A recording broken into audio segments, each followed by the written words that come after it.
Okay, start చేసుకుందాం. వివరణ ఇంకొక 2-3 రోజుల్లో అయిపోతుంది.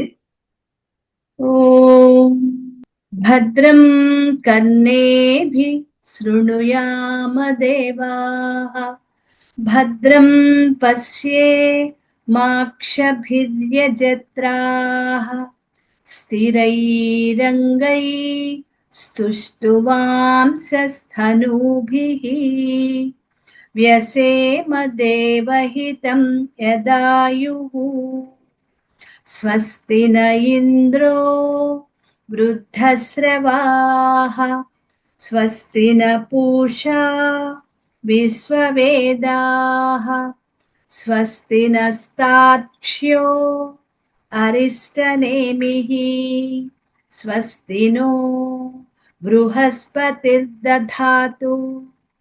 ఓం శాంతి శాంతి శాంతి.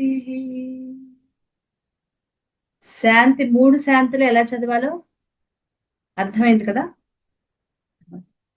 మొదటి మంత్రం ఓం అధ సూర్యాథర్వాంగిరసం వ్యాఖ్యాస్యామః బ్రహ్మా ఋషిః గాయత్రీ ఛందః ఆదిత్యో దేవతా హంసः సోహమగ్ని నారాయణయుక్తం బీజం హృల్లేఖా శక్తిః వియదాదిసర్గ సంయుక్తం కీలకం చతుర్విధ పురుషార్థ సిద్ధ్యర్థే జపే వినియోగః ధ్యానం షట్స్వరారూఢేన బీజేన షడంగం రక్తాంబుజ సంస్థితం సప్తాస్వరథినం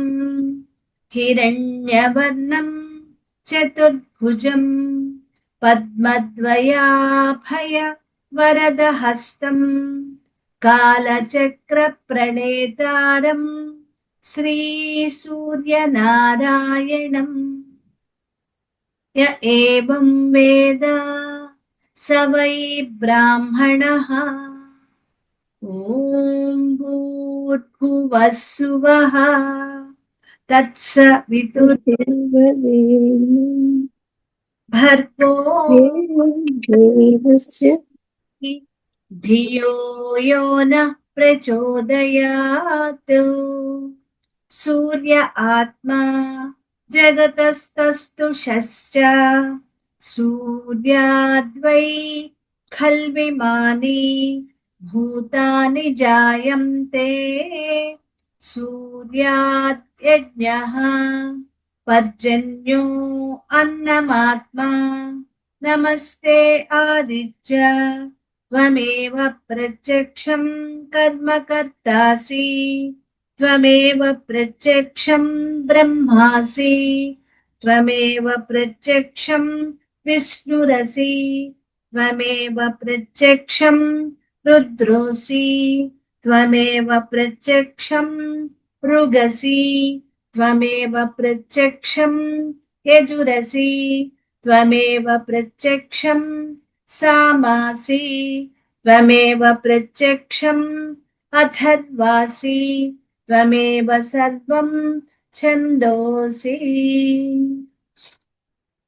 ఆదిత్యాద్ వాయుర్జాయతే ఆదిత్యాద్ భూమిర్జాయతే ఆదిత్యాదాపో జాయంతే ఆదిత్యాద్ జ్యోతిర్జాయతే ఆదిత్యాద్యోమదిశో జాయంతే ఆదిత్యాద్దేవా జాయంతే ఆదిత్యాద్వేదా జాయంతే ఆదిత్యో వా ఏష ఏతన్మండలం తపతి అసవాదిత్యో బ్రహ్మా ఆదిత్యోంతఃకరణ మనోబుద్ధి చిత్తాహంకారాః ఆదిత్యో వై వ్యానః సమానా ఉదానా పానా ప్రాణః आदित्यो वै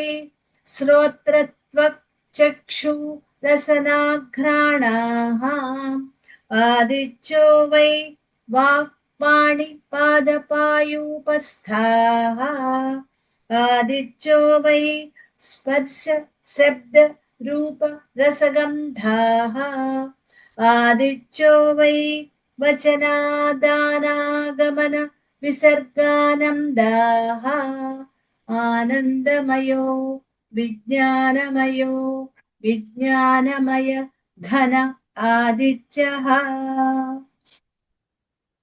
नमो मित्राय भानवे मृत्योर्मा पाहि भ्राजिष्णवे विश्वहेतवे नमः सूर्याद्भवन्ति भूतानि सूर्येण पालितानि तु सूर्ये लयं सोऽप्राप्नुवन्ति यः सूर्य सोऽहमेव च चक्षुर्नो देवः सविता चक्षुर्न उत पर्वतः चक्षुर्धाता दधातु नः आदित्याय विद्महे सहस्रकिरणाय धीमहि तन्नः सूर्यः प्रचोदयात् सविता पश्चात्तात् सविता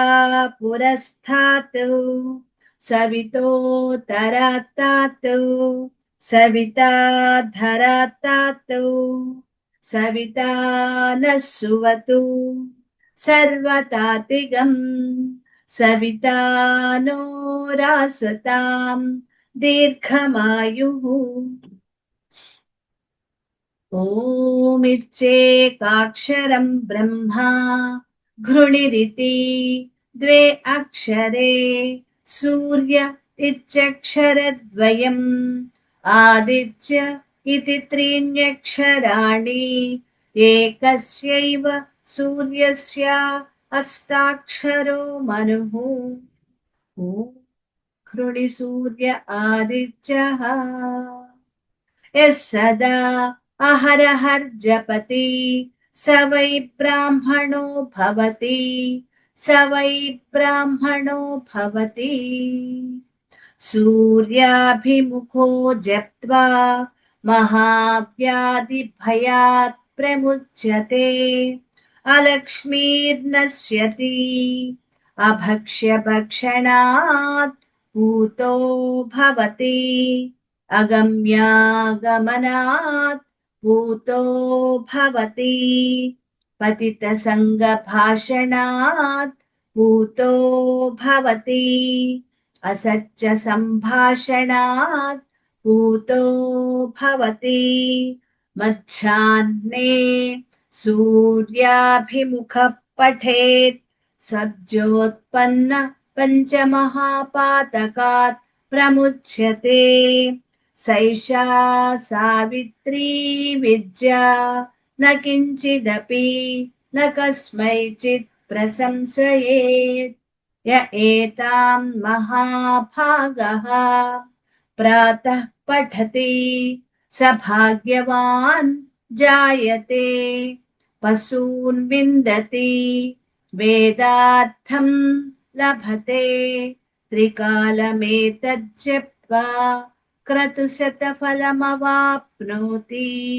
हस्तादिच्छे जपति स महामृत्युं तरति स महामृत्युं तरति य एवं वेद इत्युपनिषत् ॐ भद्रं कर्णेभिः शृणुयाम देवाः भद्रं पश्येमाक्षभिर्यजत्राः स्थिरैरङ्गैस्तुष्टुवांसस्तनूभिः व्यसेम देवहितं यदायुः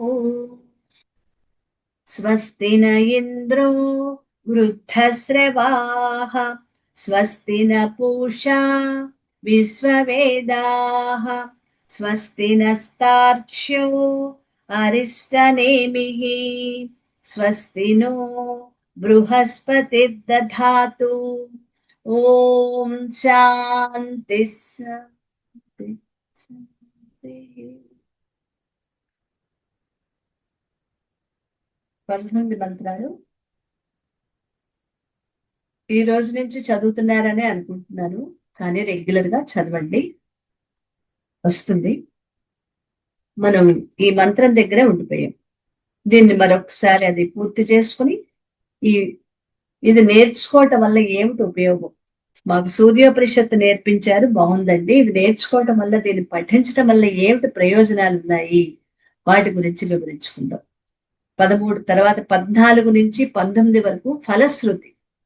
నేర్చుకోవటం వల్ల ఏమిటి ప్రయోజనం, సామాన్యమైన ప్రయోజనం ఏంటి, ఆత్మపరంగా నాకేమిటి ఉపయోగము, నేను ఎలా అభివృద్ధి చెందుతాను, ఇవన్నీ కూడా 14 నుంచి 19 దాకా ఉన్న మంత్రాల్లో చాలా వివరంగా ప్రతిరోజు మనం ఎందుకు చదవాలో అది చక్కగా వివరించారు. దాని గురించి వివరించుకుందాం. ఇప్పుడు 13వ మంత్రంలో మనం చెప్పుకున్నట్లుగా ఈ మంత్రం యొక్క లోతైన అర్థాన్ని అక్కడ మనకి వివరించారు. ఓం అంటే ఏకాక్షరమైన ఓంకారం, ఒకే అక్షరమైన అదే పరమాత్మ. ఓం అంటేనే పరమాత్మ, సర్వవ్యాపకుడు అనే అర్థంతో వస్తూ, ఇక్కడ బృహత్ అంటే పెరిగేది, పెరిగేది వృద్ధి చెందేది. అంటే ఒక విత్తనం భూమిలో నాటితే ఆ విత్తనంలోనే చెట్టుకు సంబంధించిన ఆకులు, కొమ్మలు, రెమ్మలు, కాండం, వేళ్ళు ఎలా ఉంటాయో అలా ఈ విత్తనం వృద్ధి చెందినట్లుగా కాకుండా ఇందులోనే సమస్తము ఉన్నాయి అని చెప్తూ, అది విత్తనం భూమిలో వేసినప్పుడు ఆ విత్తనం నశించిపోయి చెట్టు దాంట్లోంచి వస్తుంది, మొలకొచ్చి ఆ మొలక నుంచి పైకి పెరుగుతుంది, అప్పుడు ఆ విత్తనం నశించిపోతుంది. కానీ ఇక్కడ ఈ బీజంలో నశించిపోయేది ఏమీ ఉండదు. పరమాత్మ విషయం అయితే ప్రపంచం అనే వృక్షం వచ్చినప్పటికీ పరమాత్మ అనే బీజం మాత్రం నశించదు. అక్షరుడు, అక్షరుడు అనే మాటకు అర్థం ఏంటంటే నశించేది కాదు, నిత్యుడు, ఎప్పుడూ ఉండేవాడు. ఎలా ఈ ప్రపంచం కేవలం అలా ఉన్నట్లుగా వ్యక్తమవుతుంది, కానీ ప్రపంచంగా అది సత్యం కాదు. మనం చూసే ఈ జగత్తు సత్యం కాదు. సత్యం ఎలాగా? పరమాత్మగా సత్యం. అద్దంలో కనిపించే బొమ్మ లాంటిది ఈ ప్రపంచం. కొండ అద్దమందు కొంచెమై ఉండదా విశ్వదాభిరామ వినురవేమ. కొండని మనకి దగ్గర అద్దంలో చూస్తే ఆ అద్దంలో సరపడ ఉంటుంది, అది నిజమైనదా? అద్దంలో చూసే ప్రతిబింబం, దాని ప్రతిబింబమే చూస్తాం మనం. అలా ఈ ప్రపంచం అద్దంలో చూసినట్లుగా కనపడుతుంది. నిజంగా ఉన్నది ఒక్కటే, రెండు లేవు, ఉన్నది పరమాత్మ ఒక్కటే. ఇలా అవ్యక్తంగా ఉన్న ఏకమైన అక్షరమైన పరమాత్మ అంటే ఓంకారం. ఏకమైన అక్షరమైన నశింపులేని పరమాత్మే ఓంకారం. ఇది అంతటా వ్యాపించి వ్యక్త ప్రపంచంగా మనకి ఈ జగత్తుగా కనిపిస్తోంది. ఈ ఏకమైన పరమాత్మ నుంచే అనేక రకరకాలైన వివిధ రకాలైన వస్తువులతో, పదార్థాలతో, మన వ్యక్త రూపాలతో ఉన్న ఈ ప్రపంచం వచ్చింది. అంటే తర్వాత ఈ ఓం అనే దాంట్లోంచే ఈ జగత్తంతా వచ్చింది. ఈ జగత్తంతా కూడా పరమాత్మ యొక్క ప్రతిబింబమే. పరమాత్మే జగత్తుగా మనకి కనిపిస్తుంది.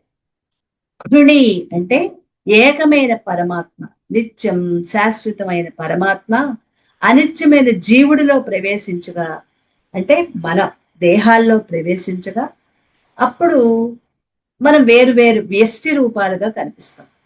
అదే సమిష్టిగా కనిపించినప్పుడు ప్రపంచంగా కనిపిస్తుంది.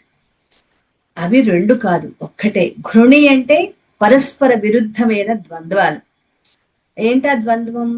ఇష్టం, అయిష్టం, ద్వేషం, అలాగే దయ,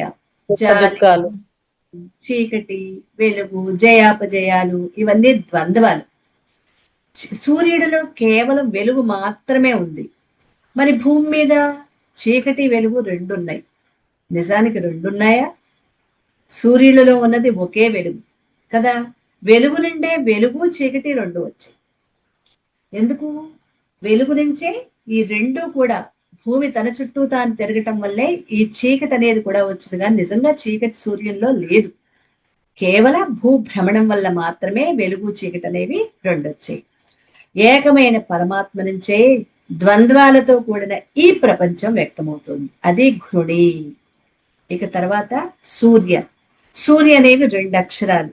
సూర్య అనే పాటకు అర్థం సీర్యతే అనే ధాతువు నుంచి వచ్చింది.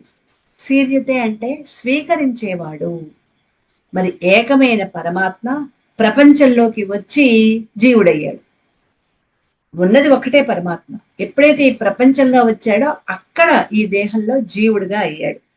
ఈ జీవుడికి ఇక్కడ రెండున్నాయి, మంచి చెడు, సుఖం దుఃఖం, జయం అపజయం, మానావమానాలు, ఇలాంటివి ద్వంద్వాలతో మొదలైన వాటితో ఉంటాడు ఈ జీవుడు.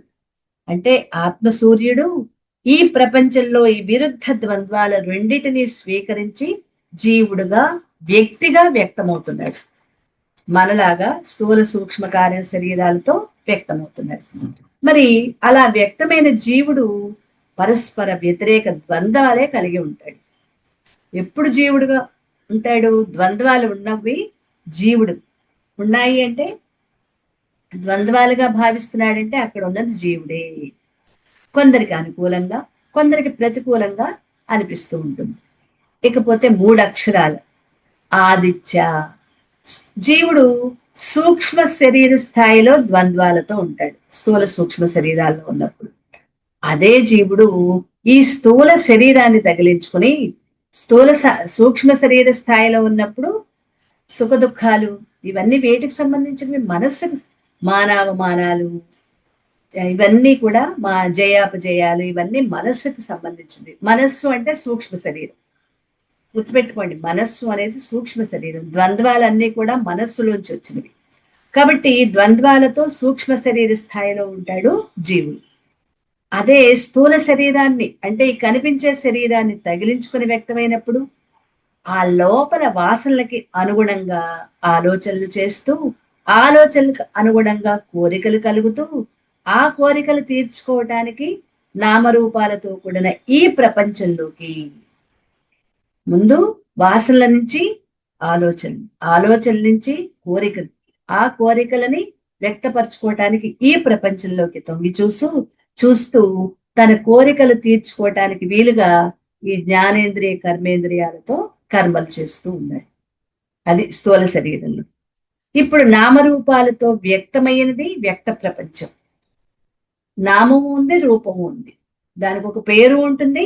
ఒక చెట్టు, ఆ చెట్టు పేరు, అదొక రూపం. అలాగే ఒక కొండ, ఆ కొండకు ఒక పేరు.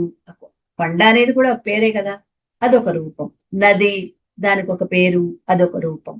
అలా ప్రతిదీ అంటే కొండ, నది, మొక్క, చెట్టు కాదు, మనకి కనిపించే ప్రతి దానికి ఒక పేరు ఉంది, ఒక రూపం కూడా ఉంది. నామరూపాలు అంటారు. ఆ నామరూపాలతో వ్యక్తమైందే ఈ వ్యక్త ప్రపంచం. ఈ ప్రపంచంలో అనుభవాలు పొందుతూ ఉండేదెవరు? జీవుడు. జీవుడైన మనం. ఈ ప్రపంచానికి జీవుడికి మరి ఆధారమైంది ఎవరు?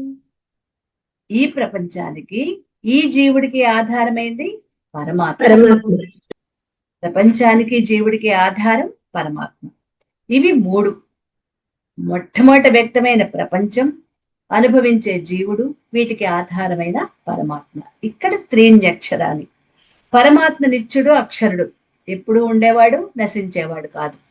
నిత్యుడు అంటే ఎప్పుడు ఉండేవాడు, ఎల్లప్పుడూ, పుట్టలేదు, అలాగే నశించిపోయేవాడు కాదు.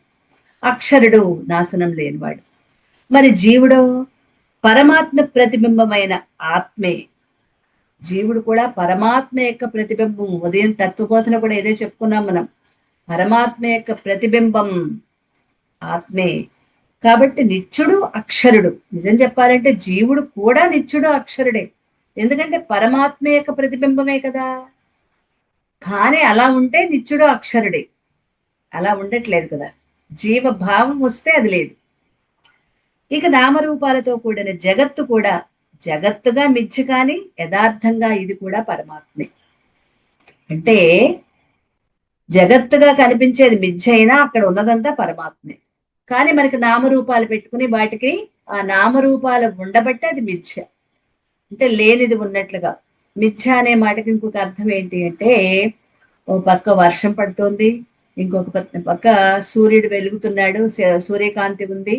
సూర్యుని యొక్క కాంతి చిలుకుల మీద పడి మనకి ఆకాశంలో కనిపించేది ఏంటి?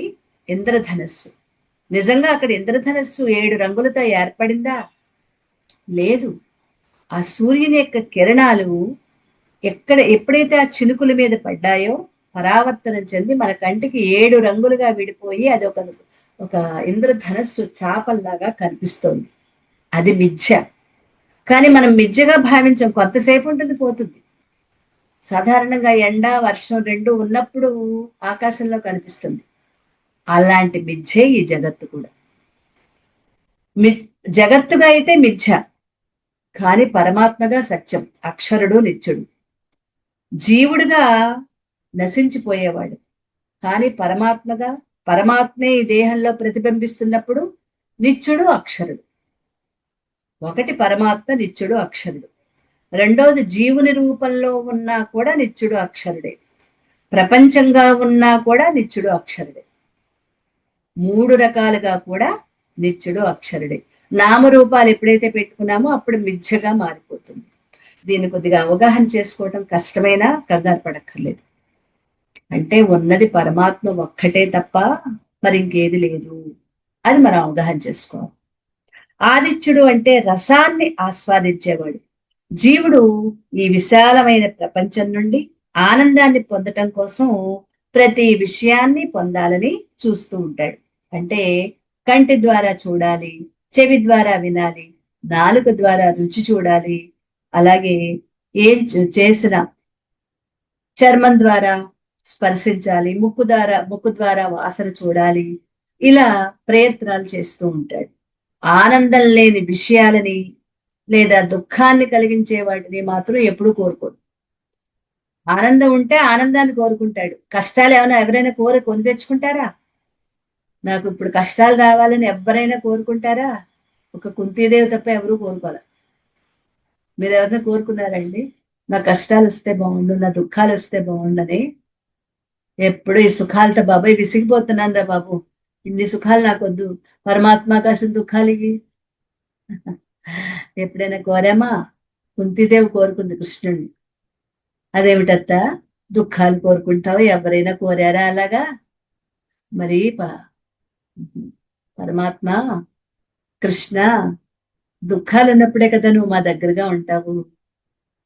సుఖాల్లో మమ్మల్ని పట్టించుకోవట్లేదు. అంటే మేము సుఖంగా ఉన్నప్పుడు నువ్వు నీ దారిని ఉంటున్నావు, మాకు ఎప్పుడు ఏ కష్టం వచ్చినా మా పక్కనే ఉంటున్నావు. మరి నువ్వు మా పక్కన ఉండాలంటే మాకు ఎప్పుడు కష్టాలే ఉండాలని కోరుకుంటున్నాను. చూడండి ఎంత గొప్ప విషయం. అది కుంతిదేవి కాదు, మనం కూడా అంతే. కష్టాల్లోనే భగవంతుడిని ప్రార్థిస్తూ ఉంటాం.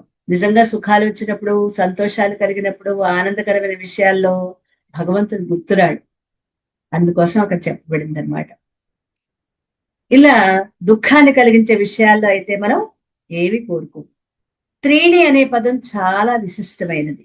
ఈ ప్రపంచంలో జీవుడుగా వ్యవహరించేటప్పుడు, అనుభవాలు పొందేటప్పుడు త్రిపుటి ఉంటుంది. త్రిపుటి అంటే 3. ప్రపంచంలో విషయ వస్తువులుంటాయి, ఒకటి. వాటిని తెలుసుకునేవాడుగా ఉంటాడు, అది రెండోది. ఇంద్రియాల ద్వారా తెలుసుకోవటం అనే క్రియ ఉంది, ఇది 3. ఇక్కడ 3 ఉన్నాయి. ప్రపంచంలో విషయాలు ఒకటి, అది తెలుసుకునేవాడు 2, తెలుసుకోవటం అనే క్రియ కూడా ఉంది, ఇది 3. అంటే కర్మలు చేసేటప్పుడు చేసేవాడు, చేయబడేది చేయటం. కర్మలు చేసేటప్పుడు చేసేవాడు ఒకడు, చేయబడేది ఒకటి, చేయటం అనేది ఒకటి. ఈ అనుభవాలు పొందేటప్పుడు అనుభవించేవాడొకడు, అనుభవించబడేది ఒకటి, అనుభవించటం. వీటినే త్రిపుటి అంటారు. అంటే సంస్కృతంలో దీన్ని త్రిపుటి అంటారు. కానీ ఉన్నది ఒకటే నిత్య సత్యం, అది పరమాత్మ. ఉన్నది ఒకటే, అదే నిత్యం, అదే సత్యం, అదే పరమాత్మ. ఆ పరమాత్మే తానుగా ఉండి జీవుడుగా వ్యక్తం అవుతున్నాడు. పరమాత్మ తానుగానే ఉంటూ కనిపించడానికి జీవుడుగా వ్యక్తమవుతున్నాడు. ఆ పరమాత్మ జీవుడుగా అనుభవాలు పొందటానికి ఎందుకు జీవుడయ్యాడు? ఏమిటి కారణం ఏంటి జీవుడుగా తాను వ్యష్టిగా ఉండటానికి? వ్యష్టిగా అంటే విడివిడిగా, సమిష్టిగా అంటే ప్రపంచంగా. అంతే మనం గుర్తు చేసుకోండి. సమిష్టిగా అంటే జగత్తుగా, వ్యష్టిగా అంటే వ్యక్తిగతంగా. ఎందుకు వ్యక్తిగతంగా ఏర్పడ్డాడు జీవుడుగా? అనుభవాలు పొందటానికి. అది అనుభవాల కోసం. స్థూల దేహంతో ప్రపంచంగా కూడా వ్యక్తమై అనుభవాలు పొందటం కోసం. ఏకస్య సూర్యస్య ఏవ అష్టాక్షరో మనము.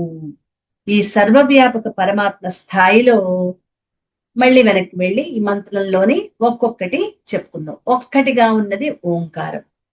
ప్రపంచంలో రెండుగా ఉన్నవి ద్వంద్వాలు, ఘృణి. అలాగే స్వీకరించేవాడు, ఆ వాటిని స్వీకరించే సూక్ష్మ శరీర స్థాయిలో జీవుడుగా ద్వంద్వాలతో ఉన్నది సూర్యుడు. మరి సూక్ష్మ శరీర స్థాయిలో కదా ద్వంద్వాలు, అలా ద్వంద్వాలతో ఉన్నది సూర్యుడు. స్థూల శరీరాన్ని తగిలించుకుని ఈ దేహాన్ని త్రిపుటిగా ఆదిత్యుడిగా వ్యక్తమవుతున్నది పరమాత్మే. అంటే అనుభవం, ప్రపంచము, జీవుడు, పరమాత్మ, ఈ మూడుగా వ్యక్తమయ్యేది కూడా పరమాత్మే. ఈ జీవుణ్ణి జగత్తుని విశ్లేషించి చూసి ఆ రెండిటికి ఆధారమైన ఏకైక పరమాత్మ అని మనం తెలుసుకుని అలా ఉండిపోవాలి. అది ఈ మంత్రం యొక్క ఓం ఘృణి సూర్య ఆదిత్య అనే మంత్రం యొక్క సంపూర్ణ లక్ష్యార్థం, లోపలి అర్థం.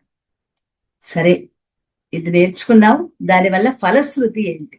ఈ మంత్ర జపం వల్ల సాధకులైన మనకి ఏమిటండి ఫలితం అంటే దాన్ని చూద్దాం. 14 మంత్రం. ఎస్ సదా అహరహర్ జపతి సవై బ్రాహ్మణో భవతి, సవై బ్రాహ్మణో భవతి. ఈ మంత్రం మొదలుకుని చివరి మంత్రం వరకు వివిధ రకాలైన ఫలశ్రుతులు 14 నుంచి 19 వరకు చెప్పబడ్డాయి. మనం చేసే ఎవరైతే ఎప్పుడూ ప్రతిరోజు జపిస్తారో, ఏంటి జపిస్తారు? సూర్యోపనిషత్. అదే ముందు ముందు అంతా వస్తుంది. మంత్రం ఎలాగూ జపం చేస్తాము. ఎవరైతే ఎల్లప్పుడూ ప్రతిరోజు జపిస్తారో అతడు బ్రాహ్మణుడు, అతడే బ్రాహ్మణుడవుతాడు.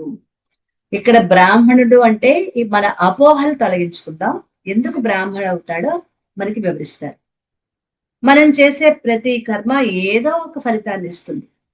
ప్రతి కర్మ అంటే పని. ఏమి చేయనండి, ఖాళీగా ఉంటాను. ఖాళీగా ఉండటం ఒక పని. ఖాళీగా ఉంటే నీ మనసారా ఖాళీగా ఉంటుంది. అదే చేయదు ఆలోచనలు. ఆ ఆలోచనలు కూడా కర్మే. ఆలోచనలు మరింకేం కాదు, అది కర్మే. కంటి రెప్పలు వేస్తూ తీస్తున్నావు, అది కర్మే. ఊపిరి తీస్తున్నావు, అది కర్మే. అలా ప్రతి కర్మకి ఒక ఫలితం అనేది ఇచ్చి తీరుతుంది. అలాగే ఆధ్యాత్మికంగా మనం భక్తితో ఏ భగవత్ కార్యక్రమం, భగవత్తుకు సంబంధించిన కార్యక్రమం ఏది చేసినా, పూజ, యజ్ఞం, అలాగే ఏ మంచి పని చేసినా, జపం చేసినా, పారాయణ చేసినా దానికి ఒక ఫలితం తప్పకుండా ఉంటుంది కదా. మనం కోరినా కోరకపోయినా ఫలితం మాత్రం ఖచ్చితంగా ఉంటుంది. ప్రతి మానవుడు ఈ లోకంలో తాను సుఖంగా, ఆనందంగా, హాయిగా బతకటానికి ఏవేవో కోరికలు కోరుకుంటూ ఉంటాడు. సహజమే, మనం కూడా అంతే. మనకేం మినహాయింపు లేదు, మనకు కూడా అంతే. సుఖంగా ఉండటానికి రకరకాల కోరికలు కోరుకుంటూ ఉంటాం. ఆ కోరికలే అతన్ని మంచి కర్మలకు ప్రేరేపణ చేస్తూ ఉంటాయి. అతనిలోని ఆ కోరికలే సాధారణంగా చెడ్డ పనులు చెయ్యము, చెడు కర్మలు చేయటానికి ఇష్టపడము, మంచి కర్మలు చేయటానికి అవే ప్రేరణ కలిగజేస్తూ ఉంటాయి. అలాంటి మానవులకి ఈ ఉపనిషత్తులు గొప్ప హామీని ఇస్తున్నాయి. అంటే మనం మంచి పనులు చేయటానికి మనం సంసిద్ధంగా ఉన్నాము. మరి చేసే మంచి పనులు మనకి ఎటువంటి ప్రయోజనం కలుగజేస్తాయో ఈ ఉపనిషత్తులు మనకి చెప్తున్నాయి, హామీ ఇస్తున్నాయి. ఎవరైతే ఉపనిషత్తులో సూచించిన విధంగా లేదా ఆజ్ఞాపించిన విధంగా ఉపనిషత్తులను అధ్యయనం చేసి, శ్రవణం చేసి, విని శ్రవణం అంటే ఏం లేదు, వినటం. అందులోని విషయాలు గ్రహించి వాటిని అనుగుణంగా తన జీవితాన్ని తీర్చిదిద్దుకున్నట్లయితే ఎటువంటి ఆచరణకు ఎటువంటి ఫలితం వస్తుందో మనకి ఇక్కడ స్పష్టం చేస్తున్నారు. అసలు ఈ ఉపనిషత్తులు వినటం చాలా గొప్ప విషయం. అలా వినటానికి కూడా ఎంత సుకృతి ఉందో ముందు ముందు చెప్తారు. ఆ వినటం, విన్నదాన్ని ఆ విషయాలు గ్రహించి వాటిని అనుగుణంగా తన జీవితానికి అనుగుణంగా మార్చుకొని ఆచరణలో పెడితే ఎటువంటి ఫలితం వస్తుందో చెప్తున్నారు. ఒక వ్యక్తి ప్రతిరోజు, అంటే మనమే, ఈ సూర్యోపనిషత్తుని దైవ సంబంధమైన భావాలతో అధ్యయనం చేసి, ఇప్పుడు దైవ సంబంధమైన భావాలంటే సూర్యోపనిషత్తును పూర్తిగా మనం వివరంగా తెలుసుకున్నాం, లక్ష్యార్థాలతో సహా సంపూర్ణంగా తెలుసుకున్నాం. అది గుర్తు చేసుకుంటూ పైన ఇవ్వబడిన అష్టాక్షరీ మంత్రాన్ని, ఇందాక మనం చెప్పుకున్నాం కదా, ఆ అష్టాక్షరీ మంత్రాన్ని భక్తితో శ్రద్ధతో జపం చేసినట్లయితే అతడు బ్రాహ్మణుడవుతాడు. మరొకసారి చెప్పుకుందాం, ఇది అవగాహన కాకపోయినా మళ్ళీ అవగాహన అవుతుంది. ఒక వ్యక్తి ప్రతిరోజు ఈ సూర్యోపనిషత్తుని దైవ సంబంధమైన భావాలతో అధ్యయనం చేసి, ఏదో చదివేశాం అని కాదు, పూర్తిగా మనకి అవగాహన చేసుకుంటూ చదువుతూ ఈ పైన ఇవ్వబడిన అష్టాక్షరీ మంత్రాన్ని, ఓం ఘృణి సూర్యాదిత్య ఉంది కదా, ఆ మంత్రాన్ని భక్తితో శ్రద్ధతో జపం చేసినట్లయితే అతడు బ్రాహ్మణుడవుతాడు. హిందువులలో ఉన్న 4 వర్ణాలలో అత్యంత గౌరవనీయమైన వర్ణం బ్రాహ్మణ వర్ణం. బ్రాహ్మణులు మిగిలిన అన్ని వర్ణాల వాళ్ళ చేత గౌరవించబడతారు. మిగిలిన అన్ని వర్ణాల వాళ్ళ కన్నా బ్రాహ్మణుడు బుద్ధిమంతుడు. ఇక్కడ బుద్ధి అంటే కేవలం తెలివితేటలు కాదు. బుద్ధి అంటే బుద్ధితో ఆలోచించి చేసేవాడు, ఎక్కువ సాత్విక గుణాలు కలిగి ఉంటాడు. మనకి 4వ అధ్యాయంలో వర్ణాశ్రమ ధర్మాలు 4 వర్ణాల గురించి చెప్పుకున్నప్పుడు మనం చెప్పుకున్నాం, సాత్విక బుద్ధి ఎక్కువగా ఉంటుంది బ్రాహ్మణుడికి. సాత్విక గుణాలు అధికంగా ఉన్నవాడే బ్రాహ్మణుడు. ఇక్కడ గుణాలను బట్టి బ్రాహ్మణుడు తప్ప కులంతో, పుట్టుకతో కాదు. మనం ఇక్కడ అవగాహన చేసుకోవాల్సింది ఏంటి అంటే, పుట్టుకతో బ్రాహ్మణ వర్ణం కాదు, మన యొక్క గుణాలను బట్టే ఈ వర్ణాలని చెప్తున్నారు. సాత్విక గుణం అధికంగా ఉన్న వాళ్లే బ్రాహ్మణుడు అని గుణాన్ని బట్టి వర్ణ విభజన మనకి 4వ అధ్యాయంలో చదివాం. ఇక్కడ గౌరవం, బ్రాహ్మణునికి వేదాధ్యయనం చేయటం. బ్రాహ్మణుని యొక్క ముఖ్య కర్తవ్యం ఏంటంటే వేదాలని అధ్యయనం చేయటం. ఆ చేసిన తెలుసుకున్న వేదాలని అధ్యాపనం చేయటం. అధ్యాపనం అంటే నువ్వు ఏది తెలుసుకున్నావో, లోతుగా ఏదైతే నువ్వు గ్రహించావో దాన్ని తిరిగి ఇంకొంతమందికి వివరించి చెప్పడం, అది అధ్యాపనం అంటే. అధ్యయనం అంటే నేర్చుకోవటం, అధ్యాపనం అంటే నేర్పించటం. ఇది బ్రాహ్మణుల యొక్క విధి, బ్రాహ్మణ వర్ణమయ వాళ్ళ యొక్క విధిగా నిర్ణయించడం జరిగింది. అంటే వేదాలని, అందులోని నిగూఢమైన నిక్షిప్తమైన అర్థాలు భావాలు చక్కగా అవగాహన చేసుకుని అధ్యయనం చేసి గ్రహించి వాటిని అర్హులైన ఇతరులకి, ఎవరికి పడితే వాళ్ళకి కాదు, అర్హత ఉండాలి. ఎవరికైనా నేర్చుకోవటానికి ఒక అర్హత అనేది ఉండాలి. ఏమండి మాకు అర్హత ఉందా? ఉండబట్టే నేర్చుకుంటున్నాం. అది ఎలా ఉందో చెప్తారు. అర్హులైన ఇతరులకి బోధించాలి. అలాంటి వాళ్ళని బ్రాహ్మణుడు అని పరిగణిస్తారు. అంతే తప్ప బ్రాహ్మణ కులంలో పుట్టిన వాళ్ళల్లా బ్రాహ్మణుడు కాదు. అతడు కులరీత్యా బ్రాహ్మణుడు అవుతాడు కానీ గుణరీత్యా కానీ బ్రాహ్మణుడు కావాలి అని లేదు.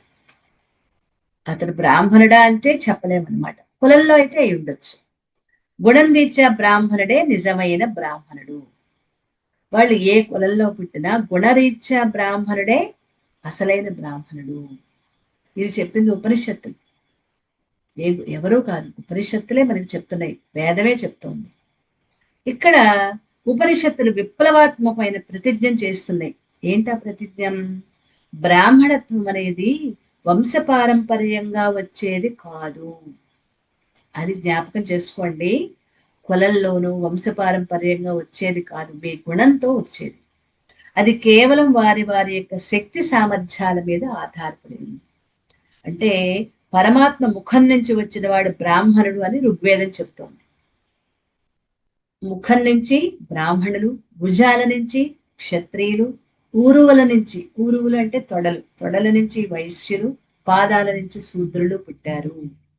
అసలు మరి కొద్దిగా బుర్ర ఉపయోగిస్తే బాలకోపాఖ్యానంలాగా పరమాత్మకి శరీరమే లేదు, మరి తలకాయ నుంచి ఎలా వచ్చారండి అంటే మనకి అవగాహన కోసం. ఇది పురాణ కథలు చెప్పినా ఇవి చెప్పినా మనలో ఒక అవగాహన కల్పించటం కోసం తప్ప పరమాత్మ నిరాకారుడు. ఆయనకు ఆకారం అనేది లేదు. ఆకారం లేకపోయినా ఈ ఈ స్థానాల నుంచి వచ్చారు అంటే మనకు ఒక అవగాహన కోసం చెప్పబడింది అనమాట. ఏ సాధకుడైతే ఈ ఉపనిషత్తుని అధ్యయనం చేసి ఇందులోని అష్టాక్షరి మంత్రాన్ని జపం చేసి ఈ ఉపనిషత్తులోని విషయాలని మననం చేసి, కేవలం వింటే సరిపోదు కదా, వాటిని మళ్ళీ ఏం చేయాలి? మననం.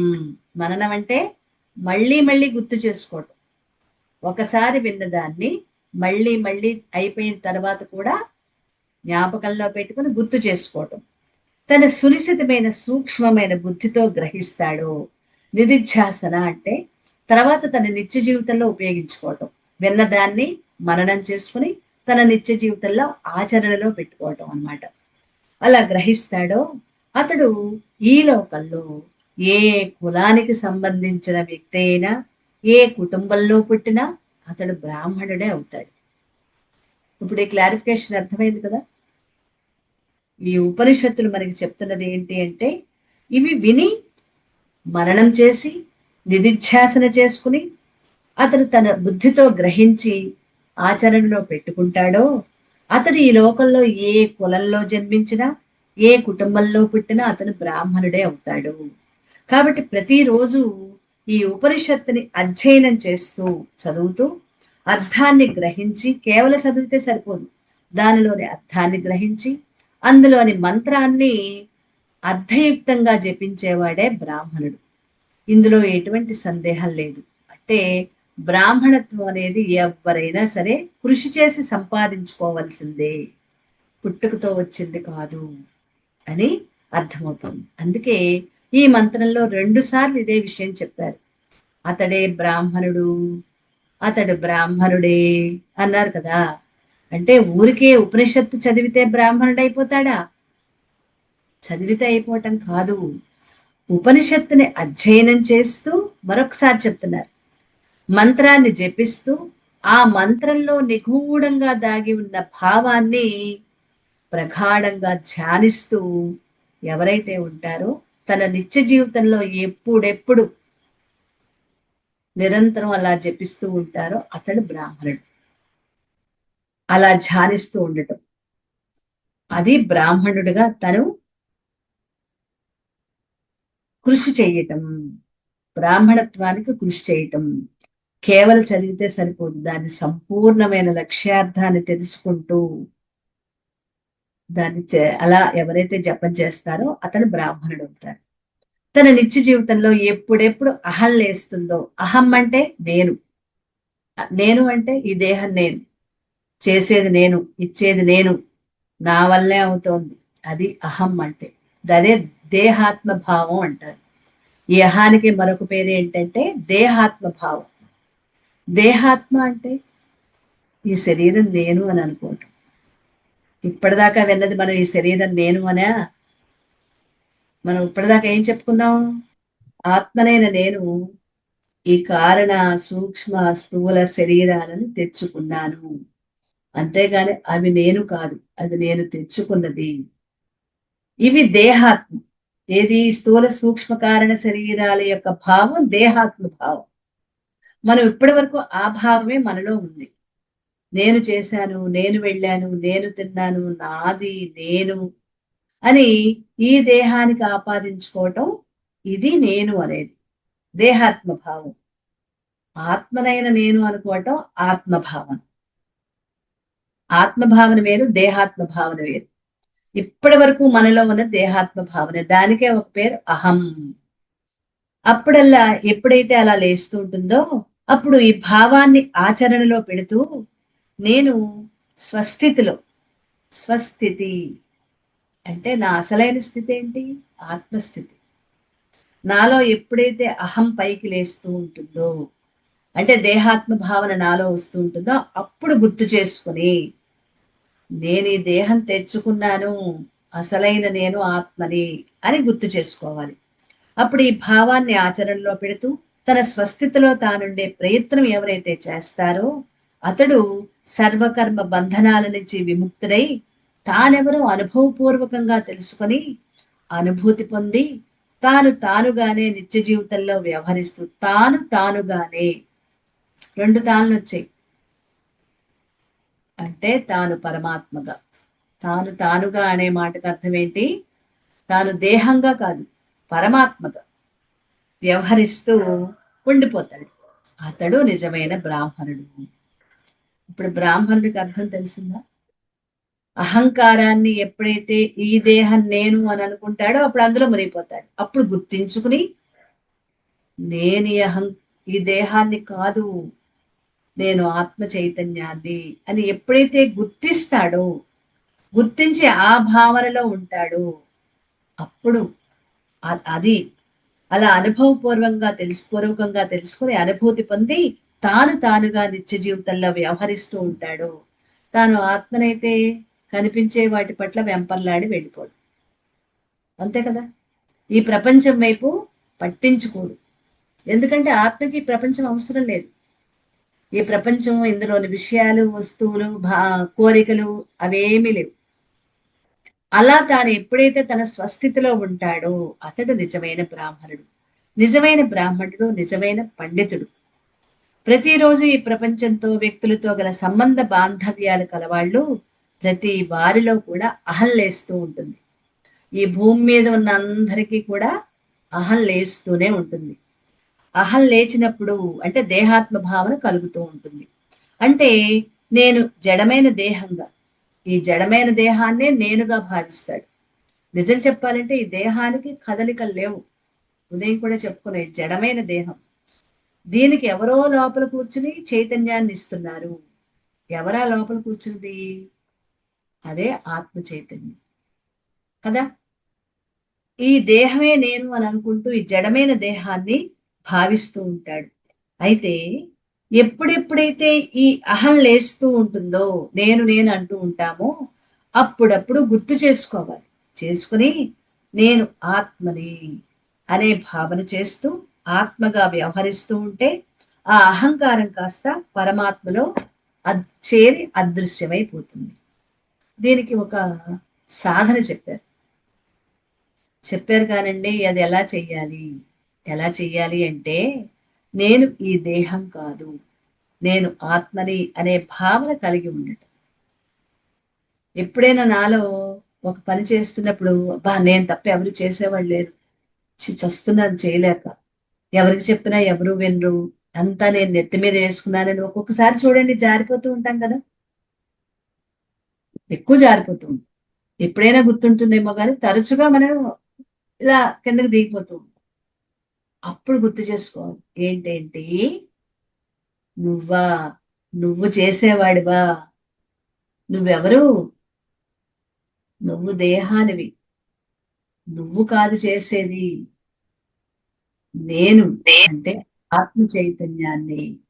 నువ్వు తెచ్చుకున్న పరికరానివి అని అక్కడ గుర్తు చేసుకోవాలి. అహాన్ని, ఈ అహంకారాన్ని గుర్తు చేసుకోవాలి. నేను దేహం కాదు, ఆత్మని అనే భావన కలిగి ఉండటం. అప్పుడప్పుడు పడిపోతూ ఉంటాం. ఆ పడిపోయినప్పుడు గుర్తు చేసుకోవాలి. నేను పరమాత్మని, ఆత్మని అని. మనం కొద్దిగా జారిపోతూ ఉన్నప్పుడు గబుక్కున గుర్తు చేసుకుంటూ, గుర్తుండటం కష్టమే కానీ అక్కడ అది వ్యవహరించడమే సరి అయిన విషయం. అదే సాధన. సాధన అంటే పడిపోతున్నప్పుడే లేవటం. సాధన అంటే ఎప్పుడైతే మనం కిందకి ఈ ప్రపంచంలోకి పడిపోతూ ఉంటామో అప్పుడు మనల్ని మనం గుర్తు చేసుకుని పైకి లేవాలి. అది సాధన. ఈ సాధనని నిరంతరం గుర్తు చేసుకుంటూ రోజుకి వీలైనన్ని సార్లు అనుకుంటూ ఉండటం, చేస్తూ ఉండటం. అప్పుడు పడిపోం. అహం అనే దానికి విలువ తగ్గుతుంది. దేహం నేను ఆత్మని అనే దానికి విలువ పెరుగుతుంది. అదే చెప్తూ ఈ అహంకారం కాస్త పరమాత్మలో చేరి అదృశ్యమైపోతుంది. అలా ఎవరైతే తన నిత్య జీవితంలో అహంకారం వ్యక్తమైనప్పుడల్లా దేహాన్ని తానుగా భావించినప్పుడల్లా నేను ఈ దేహాన్ని కాదు, ఆత్మని, అసంగమైన ఆత్మని.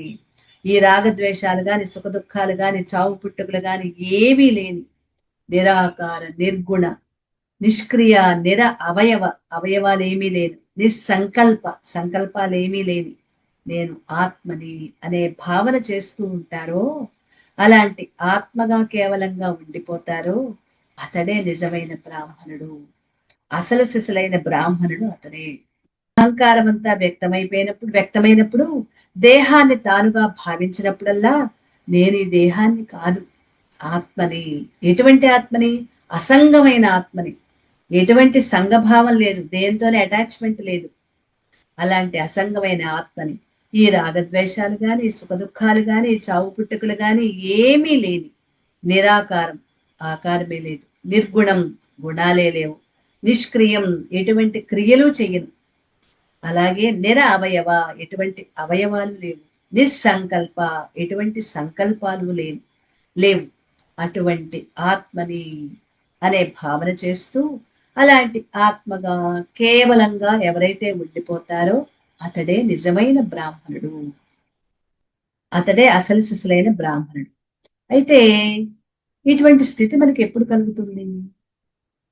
చాలా బాగుందండి, మీరు చెప్తున్నప్పుడు మాకు కూడా అలా ఉంటే బాగుండని అనిపిస్తుంది. కానీ అది ఎప్పుడు కలుగుతుంది అంటే, ఎంతో శ్రద్ధతో ఉపనిషత్తులని శ్రవణం చేసి, అందులో ఉన్న నిగూఢమైన అర్థాలని బాగా మననం చేసి, విచారణ చేసి, జీర్ణింపజేసుకుని, లోపలికి డైజెస్ట్ చేసుకుని, ఈ ప్రపంచంతో గల సంబంధాలన్నిటినీ మిథ్యామాత్రంగా, మిథ్య అంటే భ్రమ అన్నమాట.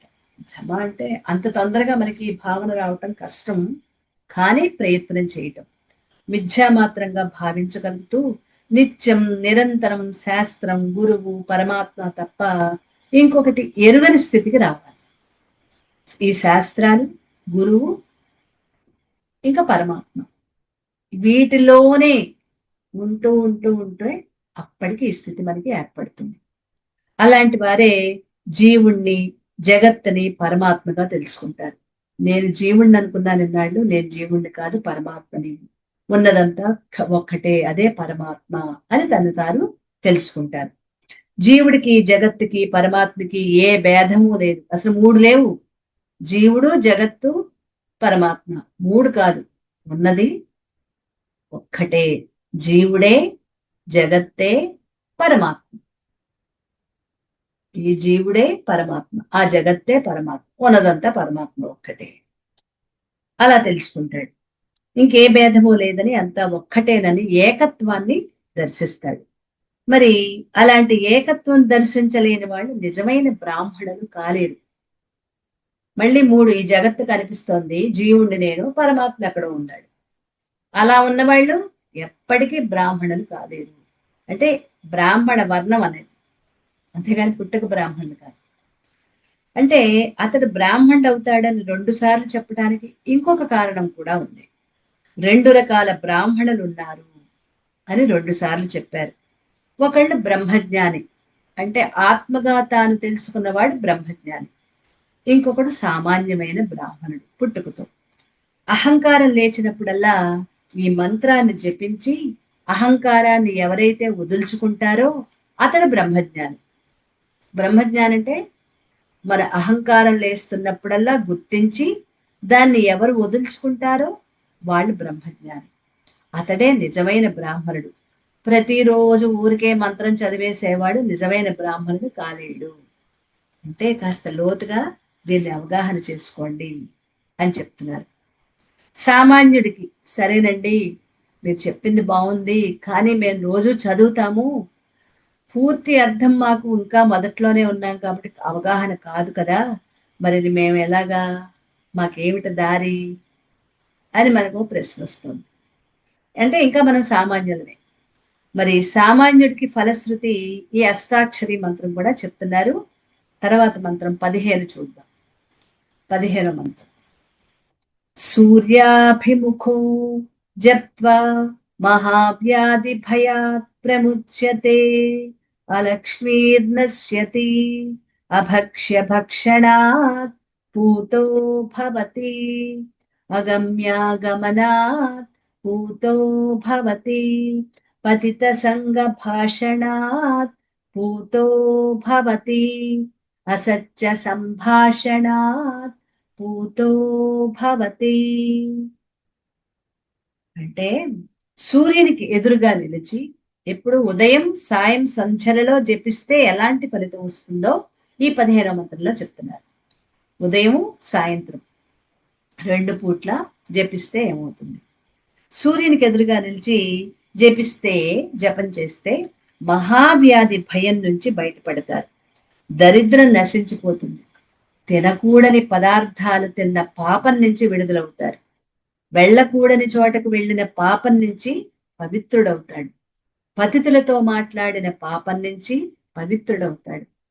అసత్య పాపం నుంచి పవిత్రుడవుతాడు. ఇంతవరకు నువ్వు ఏదైనా చేసి ఉండొచ్చు, ఇంక ఇక్కడ చదువుతూ ఉన్నప్పుడు అందులోంచి నువ్వు బయటపడతావు. అంటే దాన్ని అలా అర్థం చేసుకుంటే ఉపయోగం లేదు. దాన్ని లోతుకు వెళ్ళి అర్థం చేసుకోవాలి. అంటే చేసిన పాపాలు మనం ఆల్రెడీ చేసేసాం పాపాలు, అవేమి పోవు, వాటిని అనుభవిస్తేనే పోతాయి. ముందు ముందు మన చేత చెయ్యాలి అని అనుకున్న పాపాలు కొన్ని ఉంటాయి. మనకి తెలియకుండానే కొన్ని పాపాలు మన ద్వారా ప్రేరేపించబడి చేస్తూ ఉంటాం కదా, అటువంటి పాపాలు నశించిపోతాయి. అదనమాట. ప్రపంచంలో తిరుగుతూ ప్రాపంచిక విషయాల్లో మునిగిపోయి వ్యర్థమైన మాటలు మాట్లాడుతూ నలుగురు కలిసి కూర్చున్నారంటే ఉపయోగం లేని చెత్త చెదార మాటలు మనం వింటూ ఉంటాం కదండి. ఎవరైనా ఒక నలుగురు ఎవరైనా కావచ్చు, ఇంకొకళ్ళ మీద గ్యాసిప్స్, లేనిపోనివి చెప్పటం, వ్యర్థ ప్రసంగాలు, అందులో ఒక్కటి ఉపయోగకరమైనది ఉండదు. ఉపయోగకరమైనవి ఉంటే పర్వాలేదు, ఉపయోగం లేని మాటలు అదే వ్యర్థ ప్రసంగాలు. వ్యర్థమైన మాటలు మాట్లాడుతూ అలా ఎప్పుడైతే మాట్లాడతామో అప్పుడు తప్పనిసరిగా అంటుకునేది పాపమే. ఒక వ్యక్తి గురించి అనవసరమైన అపనిందలు, నిందలు వేయటం, లేనిపోని గ్యాసిప్స్ చెప్పటం, ఊహాత్మకంగా మనం అనుకుని ఏదో వాళ్ళకి ఆపాదించటం, ఇలా ఎప్పుడైతే చేస్తామో ఇవన్నీ పాపాలు. తప్పనిసరిగా పాపాలు మనకి అంటుతాయి. కాబట్టి అలాంటి పాపాలు చేస్తూ ఉండే సామాన్యుడికి, లేదా అది ఈ జన్మలో, మరి గత జన్మల్లో,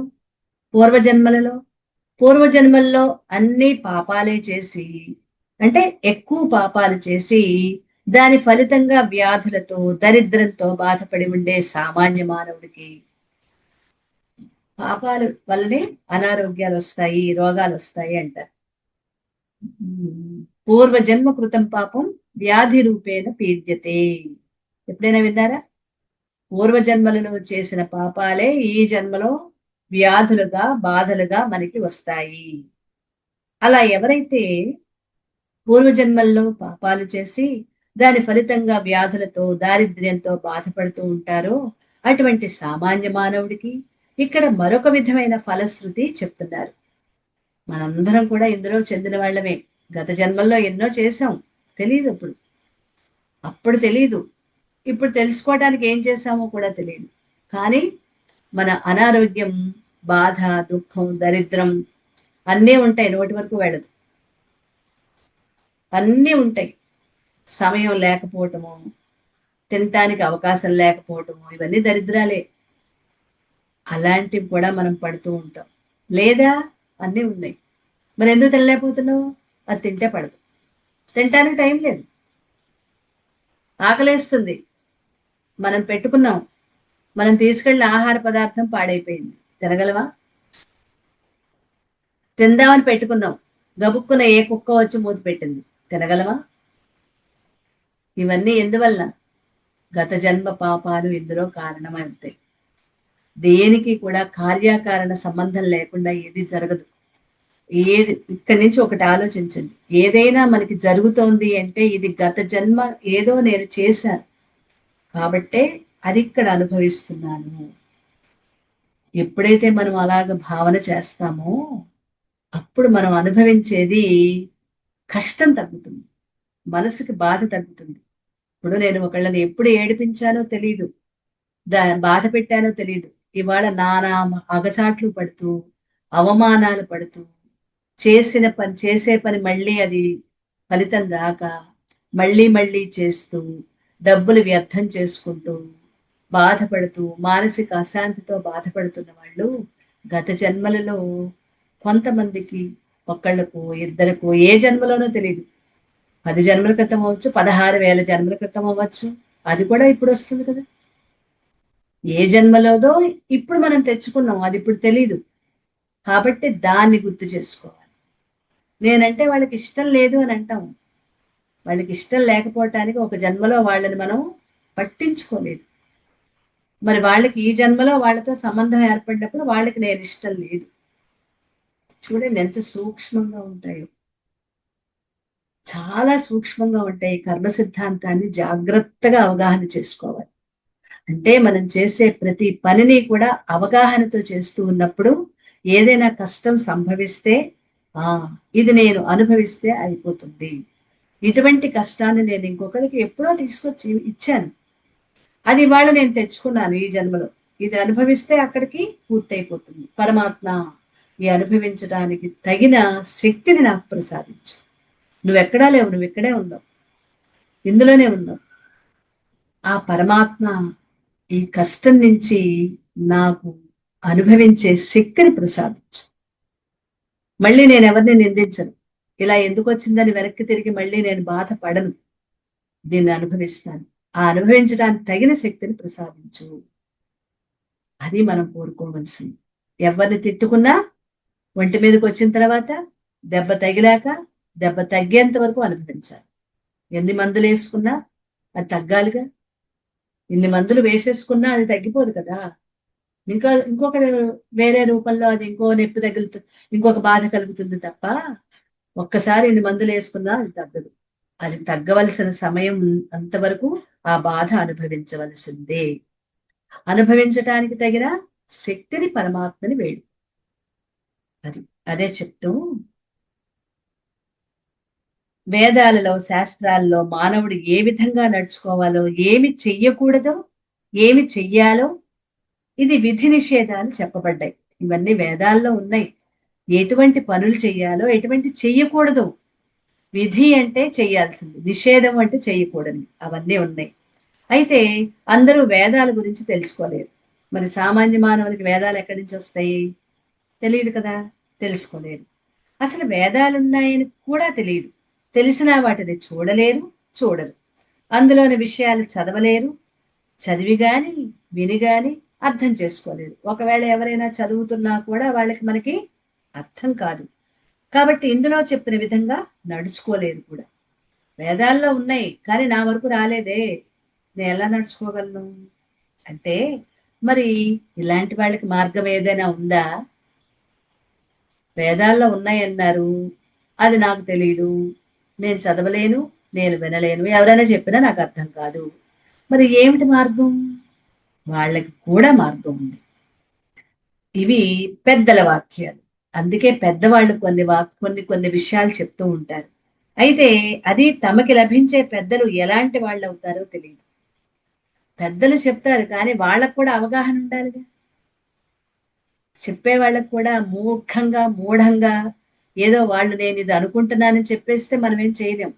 శాస్త్రంలోని విషయాలు పెద్దలు తాము తెలుసుకొని తర్వాత తరాల వాళ్ళకి అందించాలి. మరి అందించకపోతే, అది కూడా సరిగ్గా అందించకపోతే అవి ఏమవుతాయి? వాటిని ఏమంటారు? మూఢాచారాలు అవుతాయి. అంతే కదా. పెద్దవాళ్ళు దానికే ఒక ఉదాహరణకి ఒక కథ చెప్తూ ఉంటారు. తండ్రి వాళ్ళ ఇంట్లో ఒక పిల్లని పెంచుకునేవాడు.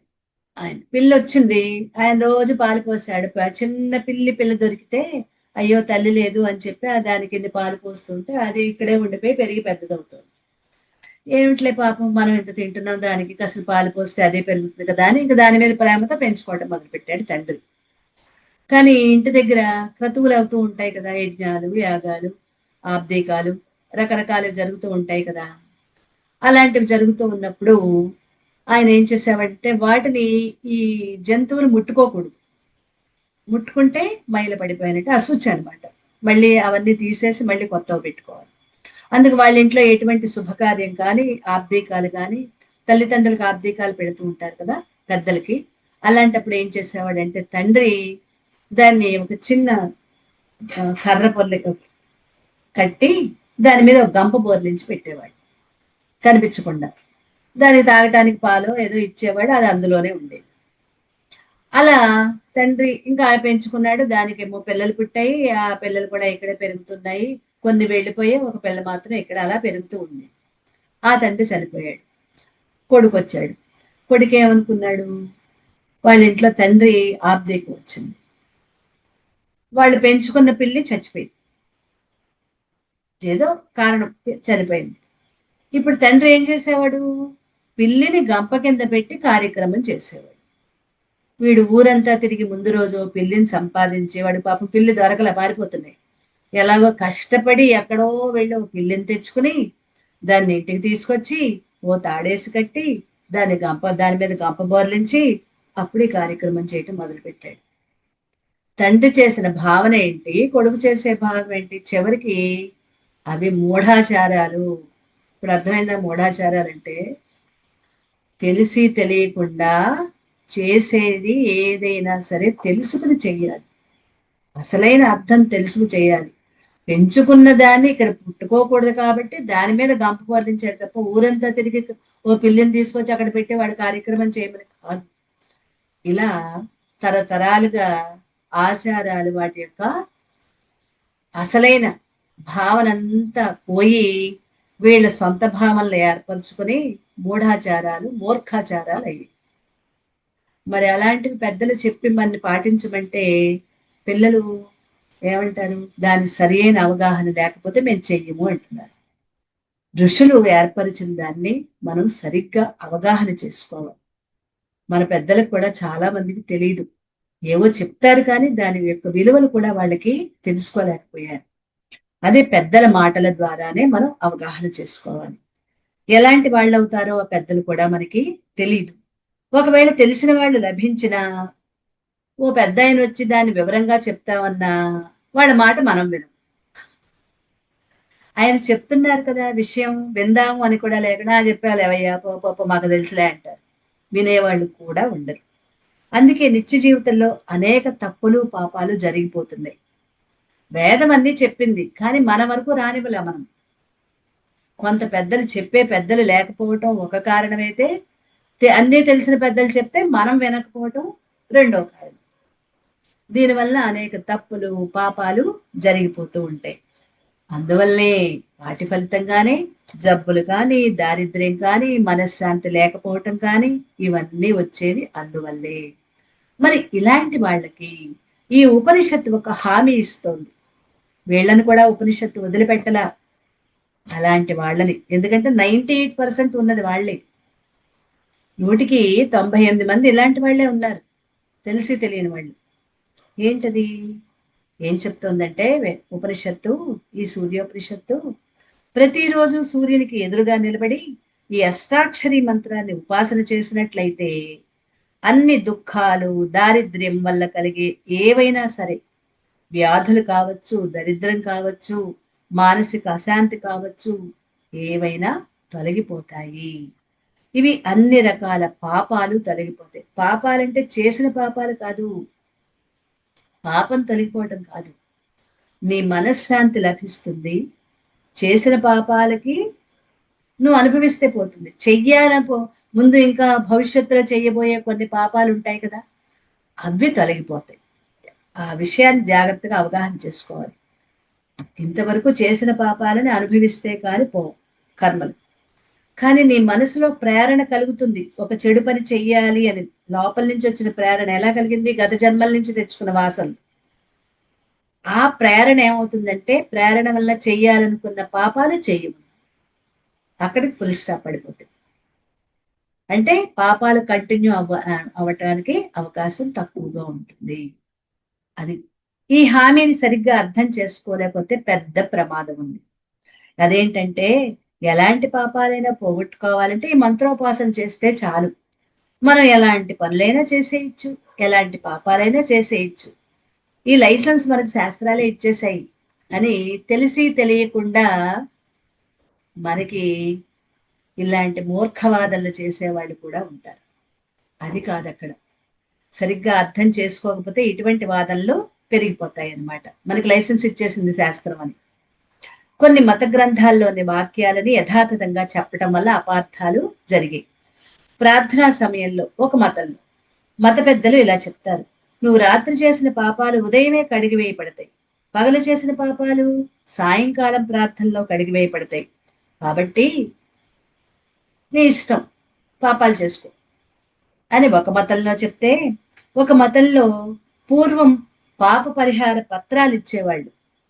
ఎవరైనా వచ్చి నేను ఈ పాపం చేశాను పరిహారం ఇవ్వండి అంటే ఆ మత పెద్ద ఇదిగో 100 రూపాయలు చెల్లించి పత్రం తీసుకో అంటాడు. ఆ పత్రం ఎప్పుడైతే 100 రూపాయలు ఇచ్చి తీసుకుంటాడో చేసిన పాపాల ఇదంతా పోతాయి. రాత్రింబవళ్ళు ఇంక చక్కగా ఈ పాపాలు చేసేయచ్చు అని లైసెన్స్ ఇచ్చేశారనమాట. ఆ వెంటనే కడిగేసుకోవచ్చు, పాపాలు చేయటానికి ఎటువంటి భయపడాల్సిన అవసరం లేదు అనే భావం వచ్చేట్టుగా ఆ మతాలలో చెప్పబడ్డారు. అటువంటి ప్రమాదం ఉంటుంది. కాబట్టి ఇక్కడ మనం జాగ్రత్తగా అవగాహన చేసుకోవాలి. ఎలా? పాపాలు చేయటానికి ప్రోత్సాహం కాదు. పాపాలు చేయటానికి ఇక్కడ ప్రోత్సాహం లేదు. అంటే ఏంటంటే పాపాలు 2 విధాలు. చేసిన పాపాలు ఒక రకం, చెయ్యాలి అనుకున్న పాపాలు రెండో రకం. అండి, ఎవరైనా చెయ్యాలనుకుంటారా పాపాలు? అనుకోరు. కానీ లోపల నుంచి ప్రేరణ వస్తున్నప్పుడు కోపం వచ్చిందండి. నిజంగా చెప్పాలి అంటే చాలా మంచివాడు. అతన్ని దూషించారు, ఏదో జరిగింది అక్కడ. లోపల నుంచి ప్రేరణ విపరీతంగా వచ్చింది, కోపం విజృంభించింది. ఎంత మంచి వ్యక్తి అయినా ఆ కోపాన్ని అదుపు చేసుకోలేకపోతే అవతల వ్యక్తిని కర్రుచ్చుకొని దబేలుమని ఒకడు కొట్టాడు, తల పగిలింది, రక్తం వచ్చింది. మరి అది పాపం. వెంటనే ఏమవుతుంది? అతన్ని తల పగిలి రక్తం వచ్చిందంటే వెంటనే ఏం జరుగుతుందండి? అరెస్ట్ చేస్తారు. మరి ఆయన చుట్టుపక్కల అందరూ అంటారు చాలా మంచి ఆయనండి, ఆయనకు అంత కోపం రాదు, ఏం జరిగిందో తెలియదు, ఆయన అలాంటి ఆయన కాదు అంటారు. కానీ ఆ కోపం ఏం చేసింది? ఆ పాపం చేయించింది. మరి ఆయన చాలా మంచి అయినా అది చెయ్యాలనుకున్న పాపాలి అంటే పాపాలు ముందు నుంచి చేద్దామని ప్లాన్లు వేసుకున్నవి కాదు, లోపల నుంచి వచ్చిన ప్రేరణల వల్ల చెయ్యబోయే పాపాలు. అది మనం ఇక్కడ సరి అయిన అవగాహన చేసుకోవాలి. ఆల్రెడీ చేసిన పాపాలు కొన్ని, ముందు ముందు భవిష్యత్తులో కొన్ని తప్పులు కూడా మన చేత చేయబడతాయి కదా, అవి అటువంటి పాపాలు. చేసిన పాపాల ఫలితం ఎప్పుడో అప్పుడు అనుభవించక తప్పదు. తప్పదు, అది అనుభవించాల్సిందే. అది ఎవరికైనా ఎప్పటికైనా తప్పదు. ఇక రెండో రకం పాపాలు, ఇవి చెయ్యాలనుకున్న పాపాలు. అంటే పాప సంకల్పాలు, తెలియకుండానే లోపల నుంచి వచ్చిన సంకల్పాలు, ఇవి తప్పిపోతాయి. అంటే అవి మన చేత చెయ్యనివ్వవు. ఎలా? ఒక నిజమైన సాధకుడు అంటే మనమే, ఎవరైతే ప్రతిరోజు ఈ ఉపనిషత్తుని అధ్యయనం చేసి ఇందులో ఉపదేశించబడిన సూర్య అష్టాక్షరి మంత్రాన్ని సూర్యునికి అభిముఖంగా అంటే ఎదురుగా నిలబడి ఉపాసన చేస్తాడో అతడు క్రమంగా అందులో చెప్పిన విషయాలు అర్థం చేసుకుంటాడు. ముందు ఉపాసన జపం చేస్తాడు, ఆ చేయగా చేయగా అందులోని విషయాలని అవగాహన చేసుకుంటాడు. దాని ఫలితంగా తన యొక్క ఆలోచన విధానాన్ని, భావాలని మార్చుకుంటాడు. తన జీవిత విధానాన్ని కూడా మార్చుకుంటాడు. ఇప్పటి వరకు నేను తప్పులు చేశాను, పొరపాట్లు చేశాను, అబద్ధాలు చెప్పాను, ఇతరులనేమో నిందించాను, ఇంక నుంచి నేను వాళ్ళ నుంచి అవన్నీ వదిలేస్తున్నాను. తనకి తనే ప్రతిజ్ఞ చేసుకుంటాడు, ఎవరికీ కాదు. మార్చుకుంటాడు, అర్థం చేసుకుంటాడు. తత్ఫలితంగా తన యొక్క ఆలోచన విధానాన్ని, భావాలని మార్చుకుంటాడు. తన జీవిత విధానాన్ని మార్చుకుంటాడు. ఇంతవరకు నేను చేసిన పనుల యొక్క తప్పు ఒప్పులు సమీక్షించుకుంటాడు. తప్పు కదా, నేను అలా చేయకూడదు కదా, కానీ చేసేసాను అని పాత విషయాలను కూడా సమీక్షించుకుంటాడు. చేసిన పాపాలకి పశ్చాత్తాపం చెందుతాడు. వాడిని అనవసరంగా సరదాగా కూడా నేను అనకూడదు, ఎంత బంధువైనా, ఎంత దగ్గర వాళ్ళైనా, స్నేహితులైనా వాళ్ళని హేళనగా కూడా అనకూడదు కదా, కానీ ఇప్పటి వరకు వాళ్ళని హేళనగా, అనవసరంగా మాటలంటూ వాళ్ళని బాధ పెట్టానే, తప్పు కదా నేను చేసింది అని పశ్చాత్తాపపడతాడు. ఇలాంటి పాపాలు చెయ్యకూడదు అనే దృఢ నిశ్చయానికి వస్తాడు. ఈ విధంగా అతనిలో ఉన్న ఈ పాపపు సంకల్పాలు తుడిచిపెట్టుకుపోతాయి. ఈ విధంగా సంకల్పించిన పాపాలు పోతాయి గాని ఆల్రెడీ చేసి ఉన్న పాపాల యొక్క పాపం ఎక్కడికి పోదు. అది ఎలా పోతుంది? అనుభవిస్తే పోతుంది. అనుభవిస్తే ఖర్చు అయిపోతుంది. దీన్ని అర్థం చేసుకోలేని వాళ్ళే చేసిన పాపాలన్నీ మంత్ర జపంతో పోతాయి అని పొరపాటు పడి పాపాలు చేసినా పర్వాలేదు, రద్దు చేసుకోవచ్చు అనుకుంటారు. ఇప్పుడు అవగాహన అయిందా? ఈ మంత్రాన్ని జపించేస్తూ తనలో తాను మార్పు తెచ్చుకోవాలి. తన పాత జీవితంలో చేసిన తప్పులని ఒక్కసారి సమీక్షించుకొని వాటిని మళ్ళీ తప్పు చేశానని పశ్చాత్తాపంతో ముందు ముందు ఎటువంటి తప్పులు జరగకుండా జాగ్రత్తగా మాట్లాడే మాటలు, నడిచే నడతలో, చేసే ప్రక్రియలో ప్రతి దాంట్లో కూడా జాగ్రత్త పాటించాలి. ఆలోచనల్లో, సంకల్పాలలో, భావనల్లో పాపపు వాటిని వదిలిపెట్టాలి. అది ఎప్పుడు? ఈ మంత్ర జపం చేస్తూ ఉన్నప్పుడు మనలో కలిగే మార్పులు అన్నమాట. ఇంతటి మార్పులు కలుగుతాయి మనలో. పాపపు ఆలోచనలు, సంకల్పాలు తొలగిపోతాయి. ఇంతవరకు జరిగిన పాపపు తప్పులన్నీ కూడా ఒకసారి గుర్తు చేసుకుని క్షమార్పణ, క్షమించమని పశ్చాత్తాపంతో ఇంకెప్పుడు నేను ఇటువంటి చెయ్యను, తెలుసో తెలియక చేశాను అని తనకి తాను ప్రతిజ్ఞ చేసుకుంటారు. నిరంతరం ఈ అష్టాక్షరి మంత్రం ఉదయం సాయంత్రం సూర్యుని ఎదురుగా పఠించటం వల్ల జరిగే మార్పులు. సూర్యాభిముఖంగా నిలబడటం 2 స్థాయిల్లో జరుగుతుంది. ఇక్కడ సూర్యుడు ఎదురుకుండా అంటే కేవల బాహ్య సూర్యుడా? అదే చూద్దాం. 2 స్థాయిల్లో. బాహ్యంలో ఉన్న సూర్యుడికి అభిముఖంగా నిలిచి మంత్ర జపం చేయటం అనేది చిన్ని ఫలితం, కొద్ది ఫలితం మాత్రమే. ఇది సామాన్య సాధన. అంటే తెల్లవారుజామున పొద్దున్న సూర్యోదయం అప్పుడు, సూర్యాస్తమయం అప్పుడు సూర్యుడు ఎదురుకుండా నిలబడి ఈ మంత్ర జపం చేయటం అనేది అది తక్కువ ఫలితాన్ని ఇచ్చేది. అది సామాన్యమైన సాధన. ఇది మామూలుగా చేసే సామాన్యులు చేసేది. కానీ సాధకులైన మనకి దీనికి ఇంకొక లోతైన అర్థం చెప్తున్నారు. మనస్సుని బాహ్య ప్రపంచం నుండి వెనక్కి మళ్లించి అంతర్ముఖమై, అంటే మన మనస్సును లోపలికి తిప్పుకొని తనలో ఉన్న ఆత్మ సూర్యునికి అభిముఖంగా చేసే జపం అన్నమాట. అంటే నేను ఆత్మని, దేహాన్ని కాదు. ఇప్పుడు మనం చెప్పుకుంటున్నాం కదా, ఆత్మ చైతన్యం దగ్గరగా ఉండి అది జపం చెయ్యాలి. ఇది సూర్యుడు ఎదురుకుండా చేయటం. ఏ సూర్యుడు ఇక్కడ? బాహ్య సూర్యుడా, అంతఃసూర్యుడా? అంతఃసూర్యుడు మేడం. అంతఃసూర్యుడిలో దగ్గరగా ఉండి చేయటం అనేది ఇది సాధకుడు చేయాల్సిన జపం అన్నమాట. ఇది అల్పమైన భౌతికమైన కోరికల కోసం తప్పించే వాళ్ళ సాధన కాదు. ఇది ఏవో కోరికలు తీర్చుకోవడం కోసం చేసే సాధన అయితే కాదు. మరి ఎవరి కోసం చెప్పారు? అహంకారాన్ని ఎదుర్కోవటానికి చేసే సాధన. ఇప్పుడు మన ప్రయత్నం అంతా అహంకారం తొలగించుకోవటమే కదా. సాధకులైన మనం ఏం చేయాలి? నాలో అహంకారం లేగినప్పుడల్లా నేను దేహం కాదు, నేను ఆత్మ చైతన్యాన్ని గుర్తు చేసుకోవాలి కదా. ఆ అహంకారాన్ని గుర్తించి దాన్ని తొలగించుకోవడానికి చేసే సాధనే ఆత్మస్థితి వైపు తిరిగి చేసే జపం. అంటే ఎవరికి సాధన? సామాన్యులుగా, సాధకులుగా? అహంకారాన్ని ఎదుర్కోవటానికి చేసే సాధన. ఈ ఉపాసన అలా చేయటం ఇది ఎంతో ఉత్తమమైన సాధన. ఈ ఉపాసన చేసే సాధకుడు మరింత వికసిస్తాడు. వికసించడం అంటే ఒక పువ్వు వికసిస్తున్నప్పుడు పరిమళం ఎలా ఉంటుంది? ఏ పువ్వుకైనా పరిమళం ఉంటుందండి. అయితే దాంట్లో చిన్న పెద్ద తేడాలు ఉంటాయేమో కానీ మల్లెపువ్వు వాసన పెద్దదవ్వచ్చు. కనకాంబరానికి కూడా ఒక రకమైన వాసన ఉంటుంది, కాకపోతే అది కొద్దిగా ఉంటుంది కదా. అలా తన లోపల నుంచి వికసనం చెందుతాడు. అది అర్థం చేసుకోవాల్సింది. మరింత ముందుకు వెళ్తాడు. అలాంటి ఉపాసకుడు త్వరలోనే తన యథార్థ స్వరూపం అహంకారం కాదు. నేను ఇప్పటి వరకు నేను అనుకున్నాను అహంకారం అంటే నేను నేను అనుకుంటూ ఉన్నాను కదా, అది కాదు, నేను ఆత్మని అని గ్రహిస్తాడు. అహంకారంగా కాకుండా ఆత్మగా ఉండటానికి ప్రయత్నం చేస్తాడు. అప్పుడు అంతవరకు చేసిన పాపాలన్నీ కూడా రద్దయిపోతాయి. ఇంతవరకు చేసిన పాపాలు ఎప్పుడు తాను ఆత్మగా అనుభూతి చెందటం మొదలు పెడతాడో అప్పుడు రద్దయిపోతాయి. ఎలా? చేసింది అహంకారం. ఎప్పుడు దేహభావంతో చేశాను కదా, కాబట్టి అనుభవించాల్సింది కూడా ఈ దేహభావనే, అహంకారమే. ఆత్మనైన నేను కాదు. అది అన్నమాట. ఇప్పుడు అహంకారం అదృశ్యమైపోయింది. అహంకారం పోయింది.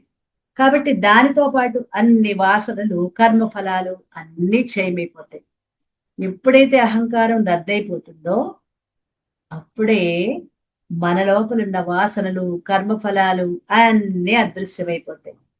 ఇక ఇప్పుడు కేవలం ఏ పాపాలు చెయ్యని, చెయ్యాల్సిన అవసరం లేని, అకర్త అభోక్త అయిన ఆత్మనైన నేను మాత్రమే.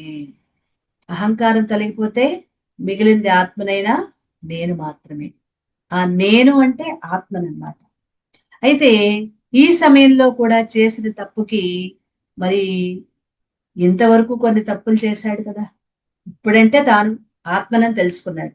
తాను ఆత్మనని తెలుసుకునేంత వరకు కూడా సామాన్యుడిగా కొన్ని కొన్ని తెలుసో తెలియకో తప్పులు చేశాడు కదా.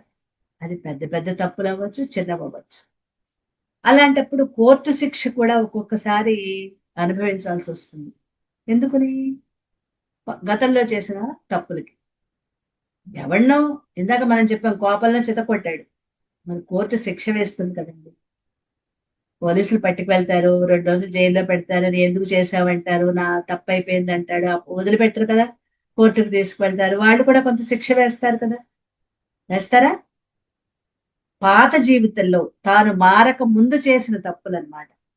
దానికి శిక్షలు కూడా అనుభవించవచ్చు. ఆత్మానుభూతి పొందాడు కాబట్టి జడ్జి శిక్ష వేయకుండా ఉంటాడా?